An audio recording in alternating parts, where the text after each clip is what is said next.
ఆరోగ్య అభిలాషులందరికీ నా నమస్కారములు. ఈ రోజు ఈ యొక్క కార్యక్రమంలో మీరందరూ కూడాను చాలా చాలా అద్భుతమైనటువంటి విషయాలు తెలుసుకోబోతున్నారు. ఎందుకనంటే ఈ విషయాలు కనుక మీరు తెలుసుకోకున్నట్లయితే మీరు చాలా కోల్పోతారు. కానీ ఈ రోజు మనం చెప్పుకునేటువంటి లెసన్ లో చాలా అద్భుతమైన విషయాలు, ప్రతి ఒక్కరూ కూడా ఈ విషయాలు విన్నాక ఖచ్చితంగా మీరు 100 years హెల్తీగా బ్రతుకుతారు.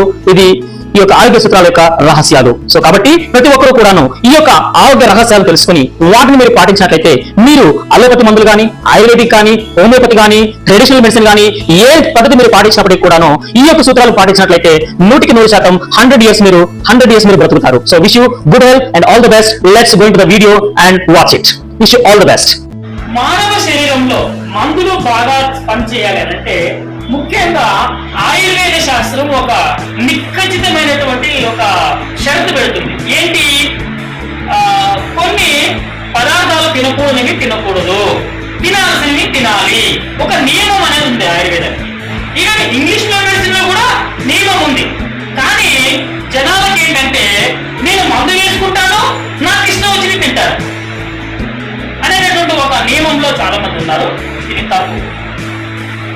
మనం తీసుకునే ఏ మందు అయినా అది అలోపతి మందు కావచ్చు, హోమియోపతి మందు కావచ్చు, యునాని కావచ్చు, ఆయుర్వేదం కావచ్చు, నిఖచ్చితంగా పని చేయాలి అంటే కొన్ని నియమాలు తప్పనిసరి పాటించాలి.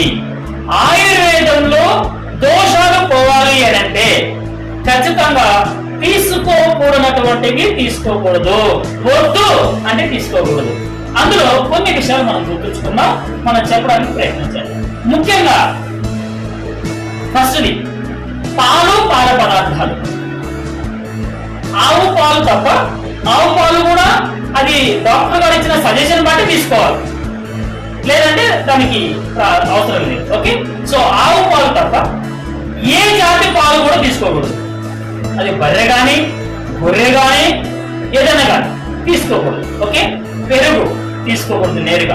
ఓకే, తర్వాత చాయ్ అసలే తీసుకోకూడదు, కాఫీ అసలే తీసుకోకూడదు. ఈ విధంగా పాలకు సంబంధించిన పదార్థాలు ఫ్రిడ్జ్ లో పెట్టినాయి కానీ, బయట పదార్థాలు కానీ మందులు వాడేటప్పుడు తీసుకోకూడదు. ఎందుకు? ఇవి వాత ప్రకోపాలని ఉత్పత్తి చేసే బాడీలో ఇంకా ఎక్కువ చేస్తుంది సమస్య. సో తగ్గడం పక్కన పెడితే జీవితంలో ఎప్పటికీ సమస్య తగ్గదు. First point. రెండవది ఫర్మెంటెడ్ ఫుడ్స్ అంటారు, అంటే పులియబెట్టినటువంటి వస్తువులు. అందులో ముఖ్యంగా వడ, ఇడ్లీ, దోశ, బోండా ఇవన్నీ కూడా పులియ పెడతారు. కాబట్టి వీటిని అసలే తీసుకోకూడదు. ఎందుకు సార్? ఫర్మెంటెడ్ మంచిదే కదా అని మీరు క్వశ్చన్ వేయచ్చు. ఫర్మెంటేషన్ మంచిదే. ఫర్ ఎగ్జాంపుల్ పెరుగు ఉంది. పెరుగు మంచి బ్యాక్టీరియాని బాగా ఉత్పత్తి చేస్తుంది. మనం పెరుగుని మజ్జిగ చేసేటప్పుడు వేడి చేస్తామా? ఏం సార్? వేడి చేయండి. కాబట్టి నేరుగా తీసుకుంటున్నాం.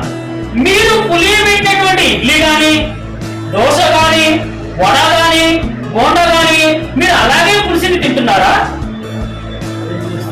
వేడి చేసి అంటే పెన మీద, అందులో కూడా మీరు ఏ పెన తీసుకుంటున్నారు? అది నాన్ స్టిక్ పెన కావచ్చు, లేదంటే ఇంకేదన్నా అల్యూమినియం పెన కావచ్చు. ఇలాంటి పనికిరానటువంటి పెనలు కూడా తీసుకొని మీరు చేయడం వల్ల ఆల్రెడీ వేడి చేస్తే ఇందులో ఉన్న మంచి బ్యాక్టీరియా చచ్చిపోతుంది.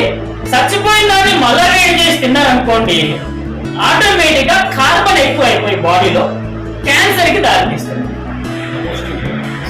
మన ఆయుర్వేదిక్ పండిట్ అయినటువంటి డాక్టర్ రాజీవ్ దీక్షిత్ గారు దీని మీద అనార్కలమైనటువంటి కొన్ని గంటల వ్యాఖ్యానాన్ని కూడా మనకి ఇచ్చారు. ఓకే, సో కాబట్టి ఫర్మెంటేషన్ ఫుడ్స్ లో ముఖ్యంగా పులియబెట్టిన వాటిని తీసుకోవడం వల్ల యూరిక్ యాసిడ్ అధికమైపోయి రక్తంలో ఈ యొక్క యూరిక్ యాసిడ్ పేరుకుపోయి రక్తంలో LDL లో డెన్సిటీ లిపోప్రోటీన్ అనే కొవ్వు పార్టికల్స్ ఎక్కువగా పెరిగిపోయి హృద్రోగకాలు, వెరికోస్ వెయిన్స్, తర్వాత కిడ్నీ, లివర్, బ్రెయిన్ సంబంధిత డిజార్డర్స్ రావడానికి అవకాశం. సో కాబట్టి ఆహారంలో మనం తీసుకున్న వాటిలో ఒకటేంటి? ఫస్ట్ది పులియబెట్టినటువంటి ఫస్ట్ పాల పదార్థాలు తీసుకోకూడదు.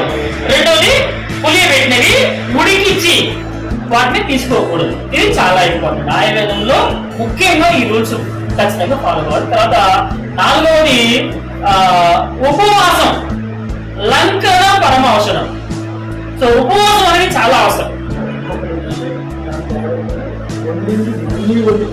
ఎస్, సో ఉపవాసం అనేది చాలా చాలా అవసరం. సో ఎందుకంటే లంకనం ఉపవాసం ఉండడం వలన శరీరంలో ఉన్నటువంటి బరువు తగ్గుతుంది ఫస్ట్. రెండవది లివర్ కానీ పెద్ద ప్రేగులు కానీ చిన్న ప్రేగులు కానీ ఇవి ఫాస్ట్ గా వర్క్ చేయడానికి శరీరానికి సహాయపడతాడు. అప్పుడు తేలికపాటి ఆహారాలు తీసుకోవాలి. అందులో నిమ్మరసం, తేనె, తర్వాత తేలికపాటి జావా కానీ గంజి కానీ తీసుకుంటే బాడీకి ఎప్పటికప్పుడు ఎనర్జీ వస్తుంటుంది. At the same time water కూడా తీసుకుంటా ఉంటే ఎలిమినేషన్ ప్రాసెస్ ఎక్కువగా ఉంటుంది, మందులు త్వరగా పనిచేయడానికి అవకాశం ఉంది. సో ఈ యొక్క చేంజెస్ ని కనుక ఆహారంలో తీసుకురాగలిగితే మందులు 100% వారికి ఉపయోగపడతాయి. వారి సమస్య త్వరితగతిన ఎంత ఫాస్ట్ అంటే అంత ఫాస్ట్. ఒక 6 నెలలు పట్టాల్సింది 3 నెలలు తగ్గచ్చు, 3 నెలలు పట్టాల్సింది 2 నెలలు తగ్గచ్చు, 2 నెలలు పట్టాల్సింది 1 మంత్ తగ్గచ్చు.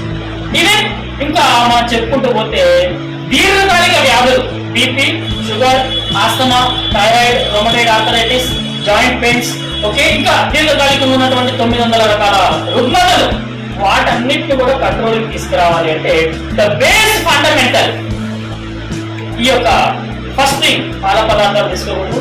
రెండోది ఫర్మెంటెడ్ ఫుడ్స్ ఉడికించి తీసుకోకూడదు. ఒకసారి ఉడికించిన ఆహారాన్ని మళ్ళా తీసుకోకూడదు. ఓకే, తర్వాత నాలుగోది ఇప్పుడు మనం చెప్పుకున్నాం. సో ఈ యొక్క విషయాలు మనం గమనించి వీటిని కనుక తగు సమయంలో మనం పాటించినట్లయితే మనం ఈ యొక్క సమస్యల నుంచి పూర్తి నివారణ దొరుకుతుంది. బ్రతికినంత కాలం ఆరోగ్యంగా ఉంటాం.